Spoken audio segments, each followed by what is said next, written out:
individuals who desire to be in the fields of STEAM, science, technology, engineering, art, and mathematics. I connect them with professionals that are already working in those fields, so they have those mentors where instead of going all around the world to try to figure out where they want to be, they have a direct line to connect with those individuals. Some of the famous people that we know of, that became successful, they had mentors.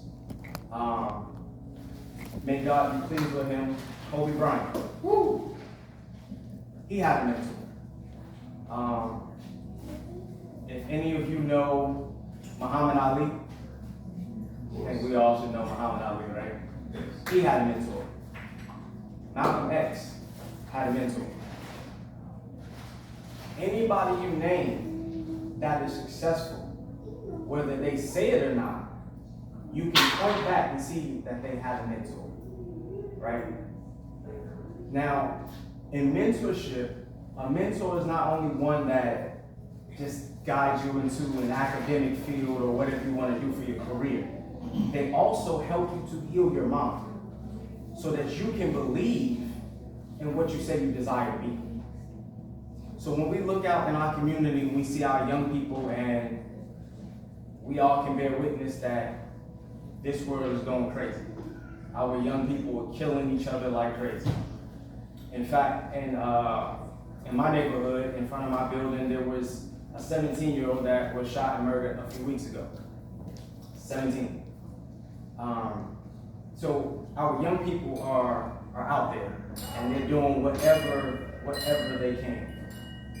A mentor is one that helps with the mental health, right? You can call your mentor, and whatever's on your mind, whatever's troubling you, you can call them and they can help you to relieve some of that mental stress.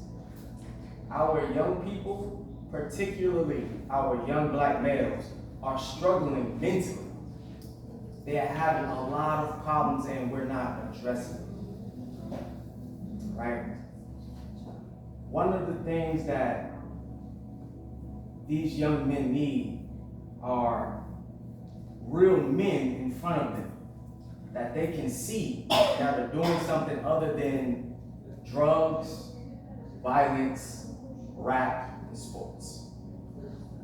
Now, we have some great artists, we have great entertainers, great sports players, right? But if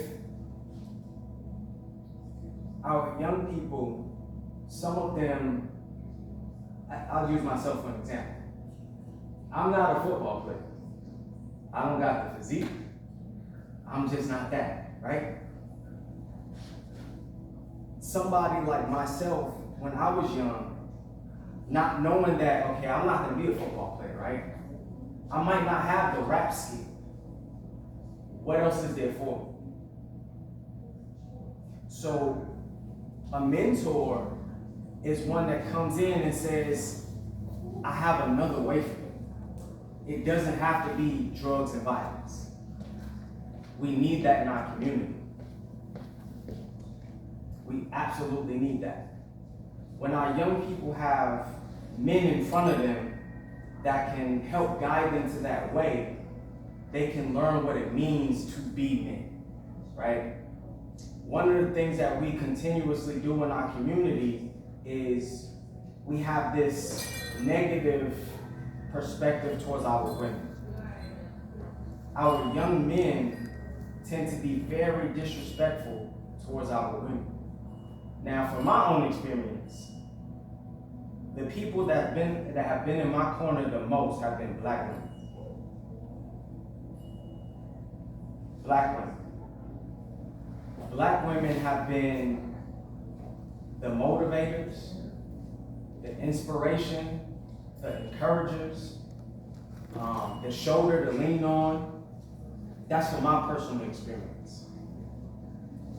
And all of us, whether man or woman, all of us came from a woman. All all of us have a mother. Whether she was physically there at our birth, well, through our lives or not, we all have a mother.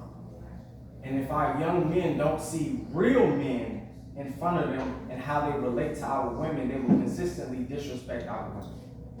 When that happens, we reproduce another cycle of children that disrespect the women, that don't know how to be women. And with our young women, if they don't have a real man to see in their image, then they choose one that's more of a boy. So the man in the household is very, very important. Having a man is like having a steady, firm ground to stand on. A man is supposed to be like a rock in his family. The one that the family can lean on and rely on. But if we are not there mentally, if we don't deal with our mental health, then we can't be there for our families. It's very important that we seek these resources. So one of our biggest journeys here is to offer resources for our men. Because it's through the man that we'll be able to protect our communities. It's the man that's going to educate the young girl and the young boy on how to be the woman for the community or the man for the community. Because when that young girl gets to a certain age, she needs to see what a real man looks like so she can make a proper choice. That young man needs to see what a real man looks like so he knows what to be for his community. But if we don't heal our minds, if we don't heal our mental health, or if we don't take control of that, then we can't offer that to our community. Right? So, in my journey, and I'm just going to be open and transparent. In my journey, I've come across a lot of different things. I've done a lot of different things. And I've taken many different fields. I've gone in many different directions to begin that healing process. I've done therapy. I've done another form of therapy called auditing. I've done Reiki healing. I've done massage therapy. I get manicure and a pedicure. For our men who don't believe that proper hygiene is manly, they're absolutely lost. Cleanliness is godliness. You got to take care of yourself. As a man, your nails shouldn't be looking like you dig holes in the ground. That's not clean. Take care of your hands, your feet, your mind, your body. So I do all of these things because before I can go out there and talk to that young man, I need to make sure that I'm right. Here and here. Our bodies are the temples for God to rest in. As men, God has to be foremost in our lives. We have to put God in our life. That's where your strength comes from. God has to be in our lives. Now, in my journey,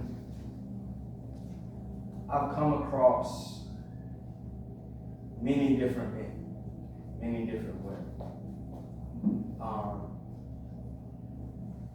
And I've had some, just me being open and transparent. I've had some that will come to me and express how they feel.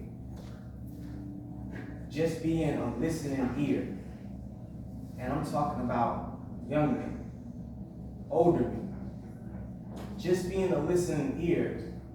As a man, having them to come and express themselves is like therapy. For us to really change and grow our community, we have to be able to listen to our young men. Because a lot of times, one of the things that they don't have is somebody that they know cares. So when they can murder each other, their parents, grandparents, a lot of times it's because they don't believe that somebody actually cares about them. And I'm saying that from firsthand experience. I deal with them on a regular. I talk to them all the time. And before they actually go about the process of preparing to kill somebody that just said something, all it takes is just somebody to listen to them. In fact, I did that 2 weeks ago. There's a young man, he had just got robbed.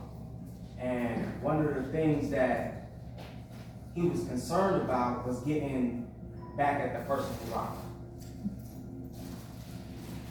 In that moment, y'all know how it is.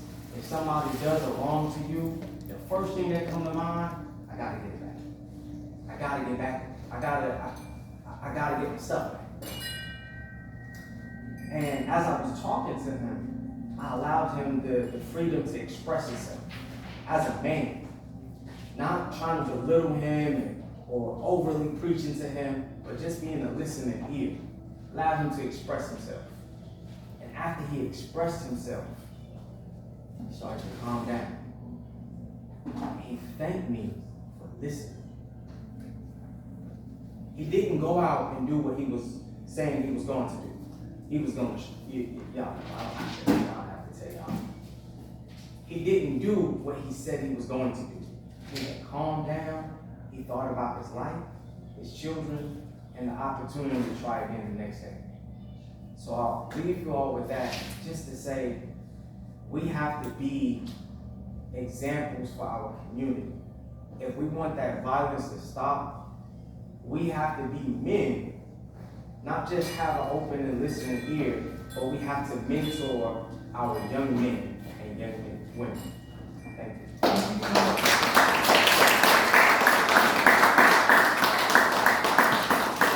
Anthony, I really want to thank you for that, because, you know, I don't know what the answer is. So every time we turn on the TV, one of us is killing another one of us.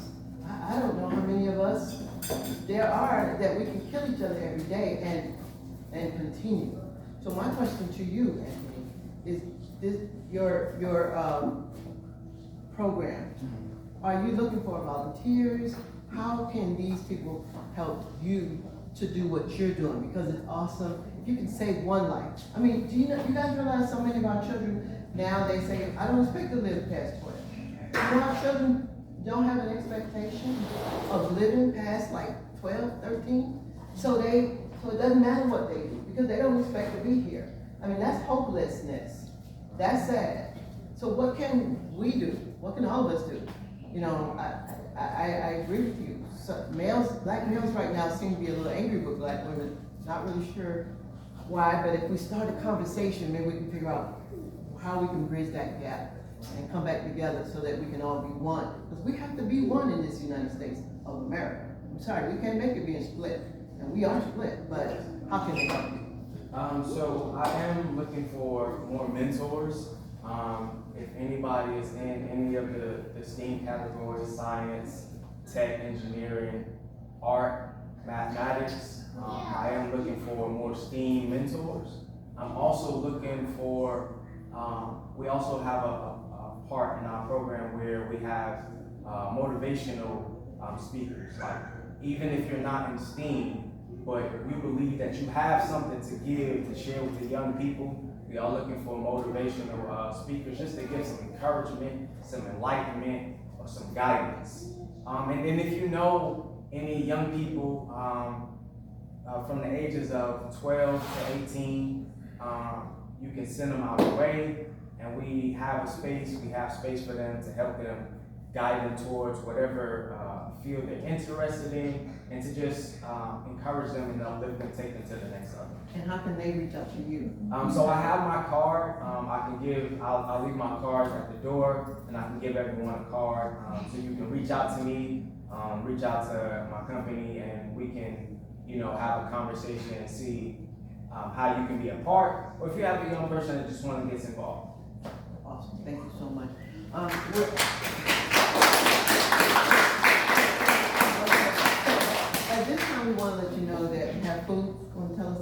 you got over here? Take the floor. Hey y'all, I'm Chef Deja. I do have some spinach, rice, I have baked salmon, and then I have some zucchini and squash. And what? Plates are $8, it's $10 with the water. So if anybody would like something to eat, we're gonna, have a couple more speakers, and, so if you're hungry, grab some food, we're gonna continue, and right now, Asia is gonna come, right? There are, and please be sure to, if you are looking to, getting any healing modalities, they are in these back rooms. Check them out, get get something done, or at least talk to them to see what it is exactly, if you didn't catch them speaking before. Awesome, so you ready? After me? Huh? You don't want to? You don't want to? Okay. All right, so I'm gonna speak. My name is Patricia, as we mentioned, Patricia Johnson, and I am a registered nurse. I've been a registered nurse for many years, so early, about how many years? But anyway, I retired around COVID time because I was doing hospice nursing, going into people's homes, and COVID, and a lot of people that don't look like us act like they didn't believe COVID was real. And a lot of us were dying by hundreds and thousands, and they were acting like what? So I retired because I wanted to be here today to talk to you guys, and that's so I made the right decision. But after retiring and not really being ready to sit down, because I read that in countries where people don't retire, people live longer. Yeah. Right? So that says to me, retirement is not necessarily the thing you need to live for, right? Because you're gonna die right after. So right now what I'm trying to do is I'm trying to do something with wellness and healing. And I wanted to talk with you guys, especially the men in the room and the women in the room. But my conversation today is about prostate cancer. And the reason that I wanted to have this conversation was because my husband, who is right here, this is Ronald, was diagnosed with prostate cancer a few months ago. And I wanted to, and he's doing great now. Stand up and let me see how he's doing.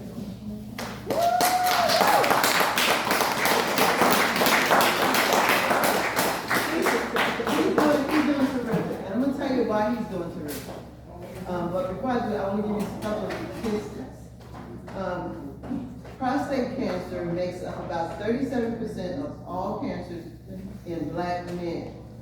1 in 6 black men will be diagnosed with the disease of prostate cancer at some point. Okay? The next one says 1 in 4 black men will get prostate cancer at some point in their lives. So that's a little different statistics. Black men die more often from prostate cancer than white men. Does anybody have any idea why? We tend not to go to the doctors or something. Exactly. That's the number one answer. You guys tend not to go to the doctor. And honestly, I kind of understand. I'm not going to say I understand. Why don't y'all go to the doctor? I don't know. I can only speak for myself. So Okay. Why don't you go to? Why I did it as often. I believe in holistic, right? Okay. And as we know, the healthcare system has been sabotaged by pharmaceuticals. Yes. And so you have a plethora of people needing care, but aren't receiving that proper care, either because they don't have health insurance, or it's just not adequate staffing. So you wait in pain for 7 hours Right. to be seen maybe for 10. Yes. And then it's not and then you don't even feel like they're really asking you what's going on, as my brother said about listening. They just, okay, what are your symptoms? Okay, just it, and you out the door. Right. And oftentimes it's diagnosis. I've had too many experiences where I've gone to urgent cares or emergency rooms with loved ones, to support them. Right. And feel helpless because they're in pain. Right. And, like everyone else, and then they're barely seen, and then often misdiagnosis. So that kind of left a bigness in mind. Okay. In how I felt about it, because I'm like, if you spend 10, 12 years studying to serve, to be compassionate and help people, Right. to then allow yourself to be, sabotaged and, just treating humans like very dope. Right. I don't believe that. So that's one of the reasons I've stayed away, Okay. recently from that, but it Thank is you. still important. Thank you. That's just me. And I'm gonna follow up on that. Tell me why you don't necessarily go to the doctor, or do you? Well, personally, I go take physical every year. Okay, But I'm well, into, holistic also and Okay. being vegan and everything, but I was raised up with my grandparents. okay. And so all I saw was shelf full of medication. And they're not getting any better. They're not treat, it's just over and over, it's just a cabinet full of medication. Right. And I just made up my mind, even from a small person, just to say, that's not gonna be my life. So, like, avoid doctors, other than physical. Okay, thank you for that. What about you? Do you go to the doctor like regularly? Okay, good. Who else in the room is a black man that has kind of not been so excited to go to the doctor? Okay, tell me about why you don't go. So like my brother was saying, the way they push us through, the hospital system, Right. and oftentimes they don't listen. Right. But I've been in the medical field, and I know the stigma around black people in general. Right. So just being there, knowing that your concern is typically not heard Right. unless you're talking to someone in the profession that you're on. Okay. Anybody else want to share? I want to say, I agree with everything that's been said. Being a nurse for as many years as I've been a nurse, and also being black for as many years as I've been black, and watching black women die trying to have babies more often than any other women in the United States of America. Watching young black women die of cancer, being a hospice nurse, more than any other. You know what I'm saying? There's something wrong. There's a disparity in healthcare in this country, right? And I'm not gonna say but, I'm gonna say and. What I want to talk about is why it's so powerful to have a partner. He's alive because he had a partner. He had a partner who saw him, because now he goes to the doctor. He's a veteran. He goes and he does his thing. But that's not common for black men. So when I saw him stop eating, I said to Ronald, I said, you need to go find out. You need to tell your doctor that you're not eating. So he went and he told his doctor that he's not eating, and his doctor had the foresight and the insight to do a PSA test. Everybody knows what a PSA test. PSA test is a prostate test that they check your prostate numbers. The prostate numbers begin to go up when you have prostate cancer. It starts around 0. He went, I think it was 3. Okay, so 3 is a very good number. 10, you're stage 4 and you're dying.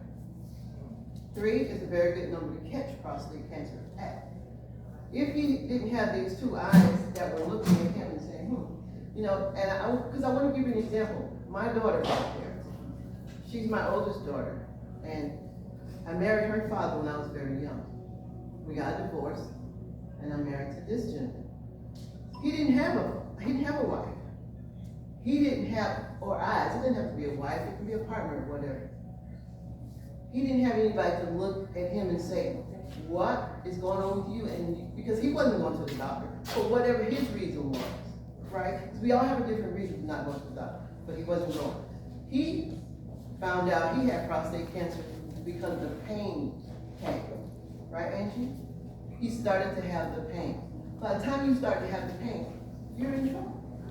By the time you start to have the pain, your numbers are so elevated, like 8, 9. By the time you get up there, Mine went from 3 to 8. His went from 3 to 8, and they were watching it, right? It went quickly. We were able to slow it down a little bit from 3 to 7 in 3 months. Why? Because we started doing some things. I want to talk about soursop. I don't know if you ever heard of soursop. yeah. It's a fruit, and it is a natural, holistic remedy for treating prostate cancer, right? And y'all need to know about it, right? And it's a white fruit. You put it in a smoothie, and I started drinking soursop. And that's why I bought insurance. We started drinking insurance, right? We started increasing all those vitamins, all those minerals, because he didn't have an appetite anymore. If you don't eat, as a hospice nurse, I can tell you, when you stop eating, you die. That's what comes before death, if you don't eat. So we started getting those things in him, but my first husband, he didn't have anyone to see him. He didn't have anyone. And when I say see him, I don't mean see, I mean see, right? Nobody saw him. And so as a result, he's in heaven from prostate cancer, which kills a tremendous number of black males in this country. They are not trying to save us. What they want to do in this country is spend your Social Security check. If you want to spend it, you gotta do something. So that's why I'm excited about my transition from regular medicine to holistic medicine. So that, because what you eat really determines how you are, right? Healthier eating creates a healthier human. And so we're gonna have to learn to eat healthy, we're gonna have to learn to exercise. One of the things that we don't do as Black Americans, you see those Black people out there running, they don't live to be 90 or 100 because they're out there exercising. You gotta take care of that body. You know what I'm saying? So there are things we have to do. We wanna live a long time. And I do understand going to the doctor, and I'm gonna end this by saying, my son is right here. And I went to, speaking of hospital and doctor, I took my daughter-in-law to I went with her to the doctor when she was having some problems because I wanted to be there to hear what they were going to say to her. But one of the things that happened to her while she was being treated, she was in the hospital and she was having some swelling on her brain, and they told her that they were giving her Valium for pain. Valium is not for pain. They lied. They lied to her. They lied to us. And we're right not to trust them. You need an advocate. You need an advocate when you're going to the doctor, just like you said you went with some family members or they went with you. So you need to take someone with you because they're not trying to let you get out there alive. So my prayer is that we will begin to take care of ourselves. We will begin to watch out for our husbands and our loved ones. Look at them. And when you see something like they say, when you see something different, bring it to their attention. So I'm really excited that Ronald's still with us, and I want to give him a round of applause.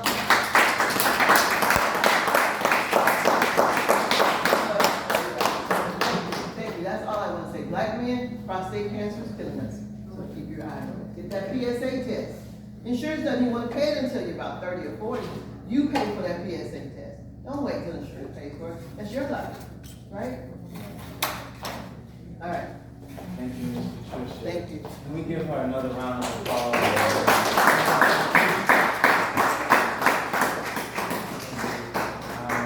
So what we're gonna do, we're just gonna have a few closing remarks. We have our vendors here, so you all can check out their products, the tables, the ingredients, or whatever, and we have food plates.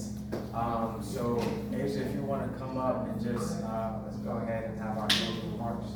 Okay, before we leave and everything, I do want to know, to open the floor for everyone to just share with us and give us some feedback of what do you think mental health is to you?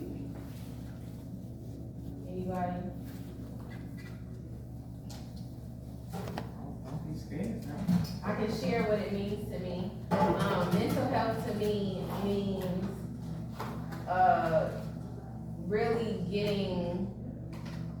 really getting ourselves aligned with the things that we truly desire.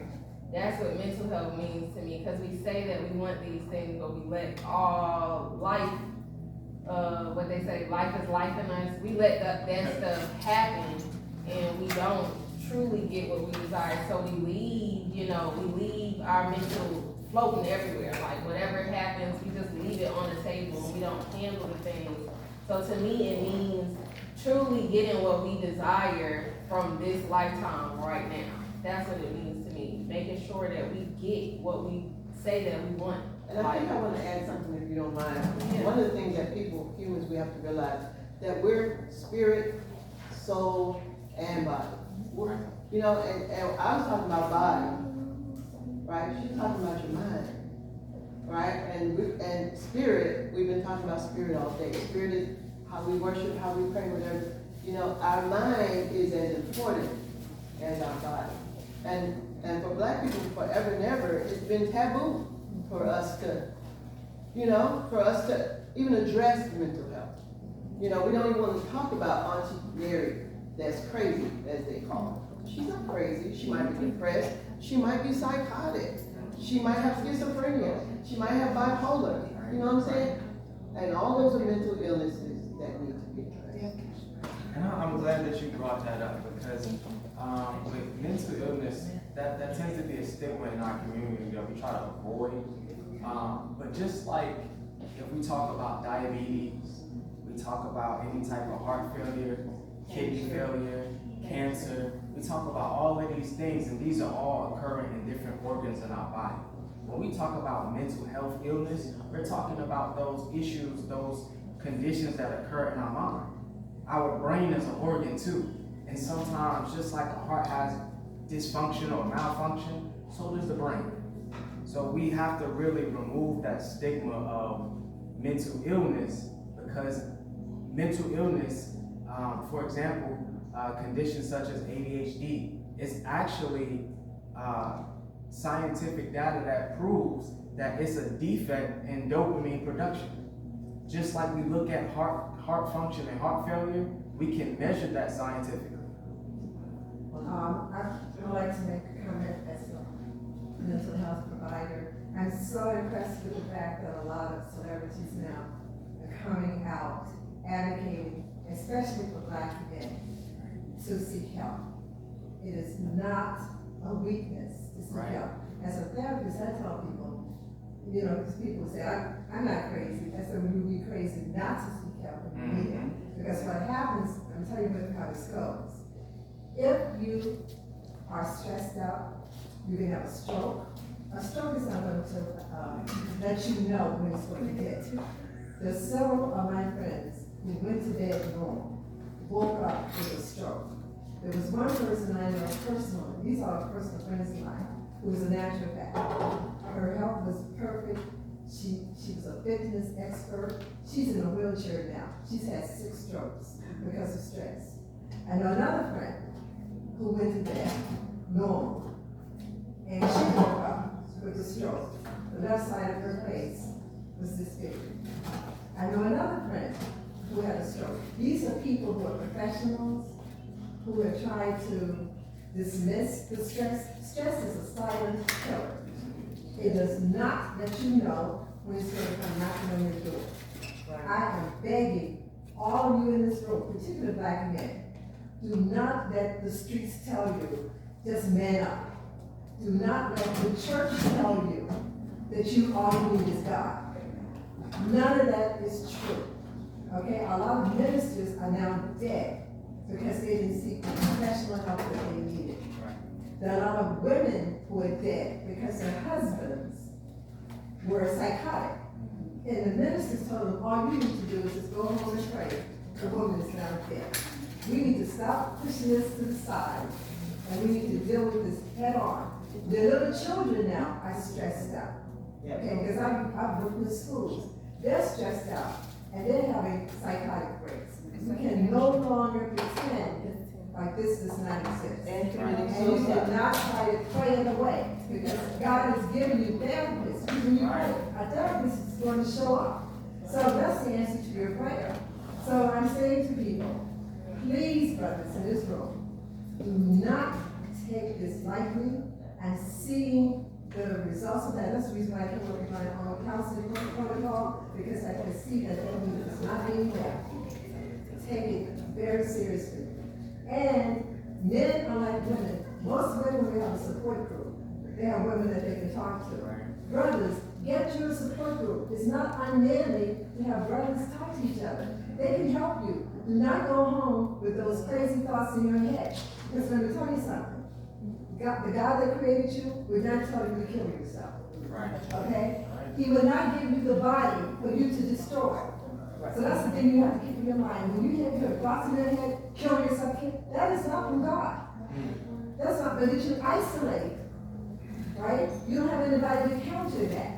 So do not isolate. Like this brother was talking about, join groups, help the young brothers, help each other, talk to each other. We need you to talk to each other. That's the African way.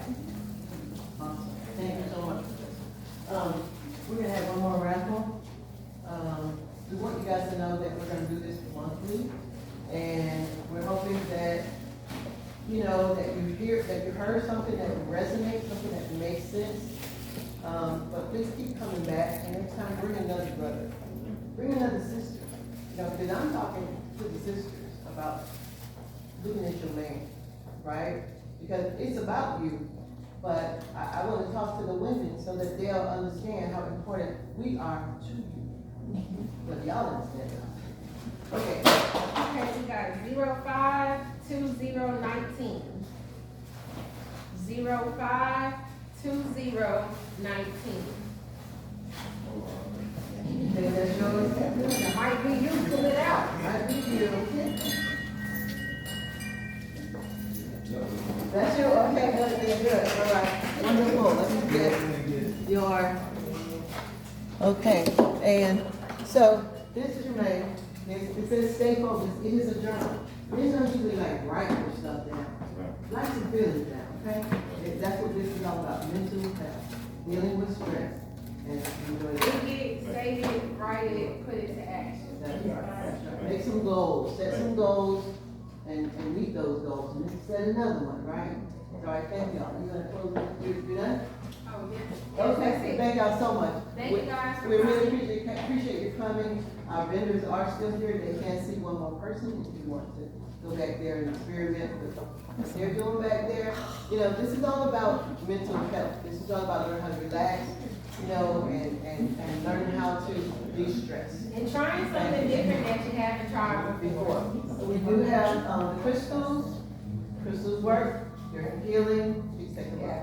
Thank you. Thank you all Get for some- coming. Thank y'all. All right, give yourselves a hand. Thank you, Senator. See that.